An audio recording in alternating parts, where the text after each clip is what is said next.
Hey, I'm James from Konnected Barbecue, and if you find yourself in the market for a new Kamado grill this year, there are some really interesting questions that need to be answered if you are browsing the Kamado Joe website and trying to decide which grill is right for you. For example, is the Big Joe Series 3 actually worth 6 times more than the price of the Kamado Joe Joe Jr.? Or speaking of the Joe Jr., how about for $300 more? Is it worth stepping up to an 18-inch grid versus a 13-inch grid size for the Kamado Joe Classic Series 1? Or speaking of the Series 1, would you take what I have here, a Kamado Joe Big Joe Series 1, for $100 less than a Kamado Joe Classic 2? And just when you thought the decision was getting hard to make, you could step up for the same price to a Kamado Joe Series 2 versus the newest, latest, and greatest Series 3 Kamado Joe Classic size. That's with the slow roller and the cart. And if that's not enough, for $100 less, if we want to talk about the smart grills, you have a choice between the Kamado Joe Pellet Joe as well as the Konnected Joe.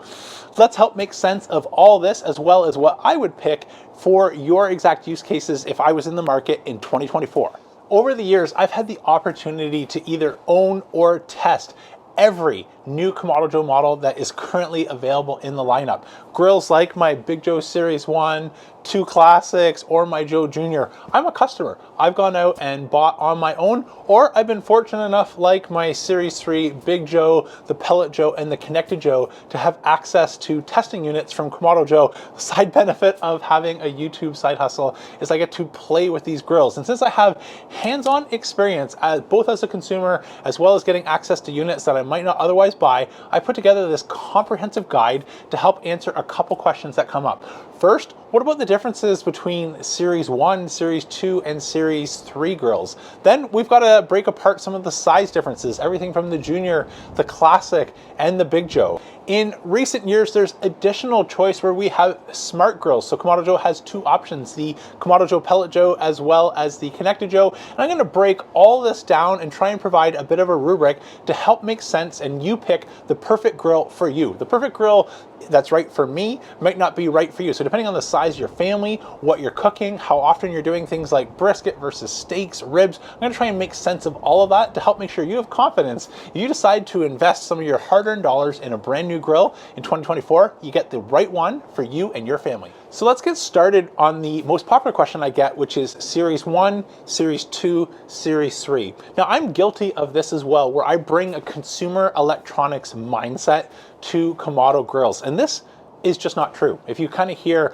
there's a brand new smartphone or a tablet or a computer out, newer is always better. At least that's what we're brainwashed to believe. But I was shocked a couple years ago when I bought my Kamado Joe Big Joe Series 1, which is, for almost argument's sake, call it a third of the price of the Big Joe Series 3, that the food that I was able to cook on that in a blind taste test is near indistinguishable. Now, there's a whole bunch of differences between these, so that's not to say there's not value there, but assuming that the newest is always going to be the best, there's a couple catches that we're going to unpack. In terms of what you're getting and the difference, the Series 1 is the most direct compare to what I left in a former life. So back before Kamado Joe was a company, I used to have a couple Big Green Eggs, and this like for like is, I think, the best comparison. You have a felt gasket, you have a fire grate and a daisy wheel instead of a charcoal basket and the control tower top on the newer grills. They have a functional but slightly more basic cart system. So not only for the look, but there's not storage underneath. The shelves are plastic versus metal, so you're not able to set hot deflector stones on it. They don't have the high heat gasket material, that the mesh gasket that the Series 2 and Series 3 have, nor the big feature you might see here, they don't have the airlift hinge, which allows the biggest and the heaviest Kamado to be operated with one finger operation. When you step up into Series 2, you gain some of these things. So instead of a felt gasket, you gain the mesh gasket, the airlift hinge, hinge that I just showed you, that's part of the kit. And the control tower top, which makes it easy so it doesn't move when you open your dome. That's one of the advantages that people love the control tower top. And if you don't have one in an older grill, like I have, for example, the smokeware cap, it's giving us the similar function where the daisy wheel doesn't move when we open and close our dome. That's all included, as well as a multi-piece firebox. This is something that gets overlooked sometimes in these sort of specs and terms and conditions, but if you've ever had a ceramic Kamado before, you'll know that firebox components do not like expansion and contraction over years of use. And this is the number one thing that I lost time grilling and smoking on my Big Green Eggs, is for things like a cracked firebox while I was rating for a replacement. I've had Kamado Joes now for well over 5, actually going on 6 years, and I've never yet had a cracked pedestal in the multi-piece firebox assembly, because it gives room for expansion and contraction. There's a little bit more effort setting this up, where you have to get those pedestals away from the wall to install the metal ring, and sure, there's the base to make sure that you don't develop any cracks on that. But this solves a very real and practical problem, and that is also par for the course. When moving up to a Series 3, you gain a couple new features. So we still have the airlift hinge, we still have the mesh gasket, we still have the multi-piece firebox, and we still have the control tower top. These are the same between Series 2 and Series 3. The Series 3 unique features have to do with, first, the cart. So I mentioned you gain a cart which has metal shelves instead of plastic, so you can take something like your pizza stone or your deflector stone and set it on the shelf without that melting. You also have storage underneath, so things like your slow roller and or your deflector plates can be stored in a safe place under there. So if you don't have a built-in kitchen or a table that you've made for yourselves, you're always running out of space. And so having a storage area just gives you one extra place, rather than the garage or inside your house, for keeping the components of your Kamado stored in a safe and easy to access place. I mentioned briefly there the slow roller. This is also one of the signature upgraded items in this Series 3. So there was an article in Engadget, I think back in 2019, that came out on how a Harvard class is changing barbecue. And this was the straw that broke my back in terms of seeing innovation after innovation after innovation piling up for Kamado Joe, and being frustrated that the same pace of innovation or any new product announcements whatsoever wasn't coming out from where I was before. That finally got me to take the plunge and try a Kamado Joe Classic Series 3 with the slow roller. A quick note though on the slow roller, from when I first bought it to the specs now, there's been a change. When I bought my slow roller, the maximum temperature was 500 degrees Fahrenheit, and I've developed a bunch of recipes using that to get crispy chicken skin. I found the slow roller, the more the fire is working, the more the benefit is of how that circulates air inside of our Kamado. So things like crispy chicken skin, or using it as a vortex, or even my double indirect setup, the higher the temperature, the better the performance. But in 2023, this was updated on the Kamado Joe website for a maximum temperature. Perhaps people were missing the max temperature and going too high. There's a reason perhaps why that's been lowered, but the maximum temperature now is 300 degrees Fahrenheit. And at these temperature ranges, I just don't notice as big of a difference as I once did. But that's not to say anything against the slow roller. I had many videos documenting on how to use that and get the most out of it if you do decide to pick up a Series 3. Just note that the temperature, if you hear one of my recipes say go above 500 degrees or to 500 degrees, listen to the technical specs fact document, which is now listed to a maximum of 300 degrees Fahrenheit. And last but not least, you can see it behind me here, perhaps in the height difference between Series 1 and 2, same height, and Series 3, is that Series 3 grows nearly 4 inches in both the Classic and the Big Joe form factor. And because of that, it gains an exclusive 3-tier divide and conquer rack system versus a 2-tier divide and rack system like I have on my Series 1, or you would get on a Series 2. So this gives us additional cooking options in terms of getting closer to our fire, or more commonly further away from our fire to open up a whole bunch more utility. So even if you don't use all the features, the Series 3 grills do come with the most amount of versatility built in, whether it's heat deflectors included, slow roller included, and or the 3-tier divide and conquer rack system, which gives us the greatest flexibility in terms of how we want to arrange our cooking grates.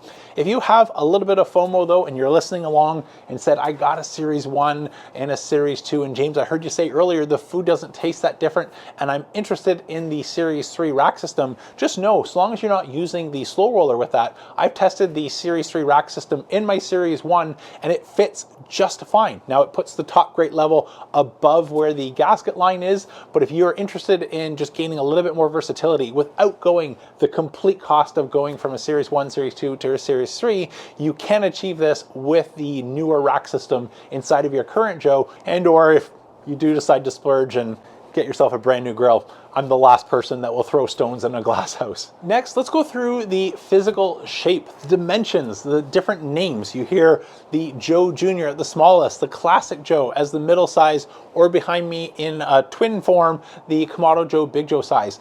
Despite the different sizes, you can cook almost anything on any of these Kamados. I've done something like a brisket as in my Joe Jr. at the smallest, to my Classic, to my Big Joe. So you are not trading off the ability to do anything, no matter what size you pick. Where you're really gonna notice a difference is the versatility and the space and the wiggling around that you have to do. So there's an ease of use as well as a complete meal. If you're the type of person that likes to do your complete meal over the grill, maybe you're doing something like a steak with the potatoes in foil pouches down below, or maybe spinning something like a picanha on the Joe Tisserie and cooking some vegetables underneath, or sour cherries glazing in a sauce on a pan on the Joe Jr. The more space and real estate that you have, the easier it is to pull off a complete cook. And while I have managed to cook a couple racks of ribs if I roll them in the Joe Jr., or a brisket if I trim it pretty aggressively and bend it every which way over a piece of wood in order to get it fit, it's possible, but it's not without some compromise in terms of trying to get everything to fit. It is the least spacious model in the Kamado Joe lineup. Think of a sports car. That's maybe a good analogy. Like a sports car, it gets up to temperature and speed very quickly. So for midweek cooks, the Joe Jr. is a great complement. Or if you happen to be like us and take your cooking on the road, whether you're going camping on a road trip, it's really the only portable option that Kamado Joe offers. So there's a lot of pros, despite the fact that it's not kept up with some of the newer innovations. It doesn't have the mesh gasket, it doesn't have a slow roller, it doesn't have a multi-level divide and conquer rack, it doesn't have an airlift hinge, and it doesn't have a control tower top, it doesn't have a multi-piece firebox, it doesn't have the ash removal system that Series 1, 2, and Series 3 all come with. So while in many ways it's not keeping up with the latest innovation, I have to say I have a soft spot, always have and always will, for the Joe Jr. because despite these inherent on paper disadvantages, it turns out some amazing food. And if you think I'm not getting the full Kamado experience with the Joe Jr., that's actually the furthest thing from the truth. You can get the full experience, you just have to work a little bit harder if you want to smoke something a little bit larger like ribs and brisket, and make a couple of compromises in terms of the working real estate and the amount of volume of charcoal and smoke that we can move throughout our grill. Next up is the Classic size. So this is the 18-inch grid, one that I have owned the longest out of anything. I started off, I bought first 2 large Big Green Eggs, then a Mini Max, then a Mini, and then when I came to Kamado Joe, I started with the Classic size. So for the most amount of years, I have owned an 18-inch grid Kamado, and I absolutely love this form factor. As a family of 4, there is nothing we couldn't do on the Kamado Joe Classic that our family of 4 needs. So if you find yourself in the small family category, we'll come back to this in the last chapter in terms of how to pick the right size grill for you, but the Classic is the perfect family unit, as it's really the Goldilocks, if you will. I mentioned the Joe Jr. is a sports car, getting up to temperature nice and quick, convenient for midweek cooks. You are not jumping to the full Big Joe. In the case of my Series 3, nearly 500 pounds of ceramic that you have to heat soak and bring up to temperature. And if you don't have something like a grill gun or a tool or even a hair dryer to accelerate those coals combusting, you could be waiting upwards of 40 minutes if you're using something like a fire starter to get your grill up to temperature. So the Classic is a good combination of space and performance. And it comes with the divide and conquer rack system, as I mentioned, Series 1, 2, and 3, that you can move left, right, up, down, front, back, you name it. You have a whole bunch of options. It really is the Goldilocks version of the Kamado Joe form factor. And I imagine if I had access to sales data across all Kamado brands, Big Green Egg, Kamado Joe, Primo, Weber, you name it, that it would probably be the most popular size in form factor. So then, if I love the Classic so much, why do I no longer own one? In fact, I have two Big Joes behind me. So these are now a 24-inch grid space. And if I show you an overlay here of the same steak on an 18-inch grid versus the Kamado Joe Big Joe at 24 inches, when you start cutting things in half, the grills can fit no matter what you want to cook. I've done a brisket, double indirect or regular direct on the Kamado Joe Series 3 Classic, no problem, or on Series 1, Series 2. So it is not an issue for primary cooking. Where it really starts to get compromised is when you cut grids in half. We can now barely fit a large steak, let alone cast iron cookware on a Classic size form factor. So if you don't plan to do multi-zone cooking and cut things in half, the Classic is more than enough. Why I personally love the Big Joe, not only is it an entertainer's dream, so if you have friends over and you want to do more than 3 racks of ribs flat, the Big Joe, especially with the rack extender, can accommodate that. If you want to be able to fit your brisket in without having to bend and fold and manipulate it and twist it, all sort of funny different shapes and sizes, the Big Joe is a breeze for that. We also have more charcoal capacity. So I let one of these run at a low and slow temperature, and it was able to burn through a charcoal basket in 56 hours at low and slow temperatures. So we're never going to run out of fuel in the middle of the night in our cook. And there's, I believe, a couple advantages as well. I mentioned it's the heaviest and largest volume of air and ceramic, but we can use that to our advantage. Whether we want to dump in a charcoal chimney or get some coals nice and hot, we can do some live fire direct cooking while our grill is coming up to temperature. And or if we don't want to let the entire grill up to temperature, I can drop a charcoal chimney in there, put a grid right on top, and cook inside of my Big Joe. So it's still practical for midweek cooks, even though I don't need to wait for the entire nearly 500 pounds of ceramic to come up to temperature. So quick recap again, Big Joe, it's the best for entertaining, multi-zone cooking. You want to cook your entire meal and or those traditional Texas cuts, ribs, brisket, things like that. Large things are obviously best suited for the large grill. The Kamado Joe Classic is the Goldilocks. If we use that analogy, it provides a little bit of everything. It's quick to come up to temperature, much quicker than the Big Joe Series 3 by comparison. And in a single grid format, it can fit almost everything, including things like the occasional brisket. And then there's the Joe Jr., the sports car of the lineup, if you will. This is the one that I reach for midweek. It's 5 o'clock. We say, what do we want to have for dinner? Maybe it's pork chops. Come out, fire it up, and in a matter of minutes, it feels like, before I can even get things like a salad together, I am searing something like pork chops, and dinner is done in no time. And as I said at the beginning, it's the most portable. So if I ever want to take it somewhere and do some tailgating, it's the only one that provides that option. So now that we know a little bit about the Series 1, 2, and 3, as well as the form factors, Junior, Classic, and Big Joe, let's cover off finally the Smart Grill category with the Pellet Joe, the Konnected Joe, and then I'll move into, if I had to pick, based on all these things and considerations we've just gone through, which grill is the right one for your use case. So the Smart Grills. This, my personal bias, is my least favorite segment of grilling and smoking. But I recognize, just because if I had a choice to go drive, I would prefer a manual transmission and do things myself. The reality is that the automotive market is dominated by automatic transmissions and, perhaps if we believe the news, sadly, electric vehicles. So not a good thing for the manual enthusiast. And the same is true when it comes to grilling and smoking. I much prefer to do things the old-fashioned way, even though I recognize that automation appeals to so many people. And so I've made peace with the fact that there are 2 smart grill options in the Kamado Joe lineup, because if it means I have a few more friends to hang out with and do some grilling and smoking and get to enjoy a hobby that I love, and it solves some of the barriers or concerns that you have with fire management, then all the power to you. Welcome to the family. So you have a choice here between the Pellet Joe and the Konnected Joe. The Pellet Joe came out a few years before the Konnected Joe, and this is really the first combination of a pellet grill and a Kamado grill. And despite my aversion to both pellets and electronics, the Pellet Joe is a mighty fine grill. It does a good job. Things like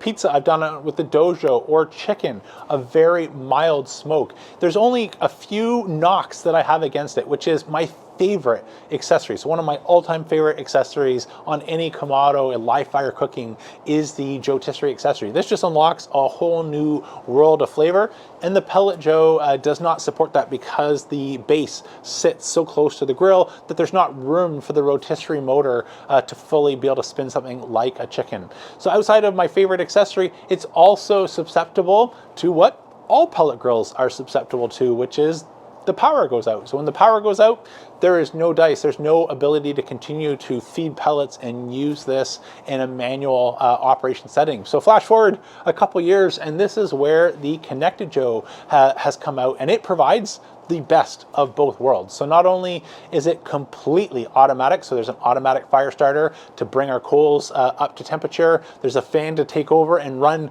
nice flat lines, and worst case scenario, the power goes out or you just don't want to use the power configuration option, it works identical to a Kamado Joe Classic in every way. Everything from the vent settings that I've tested to the cooking and the performance, there's no compromise that I've been able to find here with the Konnected Joe in a manual mode versus using the automated feature. So if you want to maybe have the option of an all-night cook and not need to go buy a third-party accessory, I've tested 4 fans. If you're interested, check out that video for my fan controller battle. If you want to add a fan to the grill that you already have, as I found one was ahead of the pack, but the Konnected Joe, it comes built in right out of the box with this capability, and you don't have to make any choices in third-party accessories in order to get an automated control option versus a manual control option. And I almost skipped over this, the price, it's $100 less than the Pellet Joe, and it works with all my favorite accessories, whether it be the Dojo,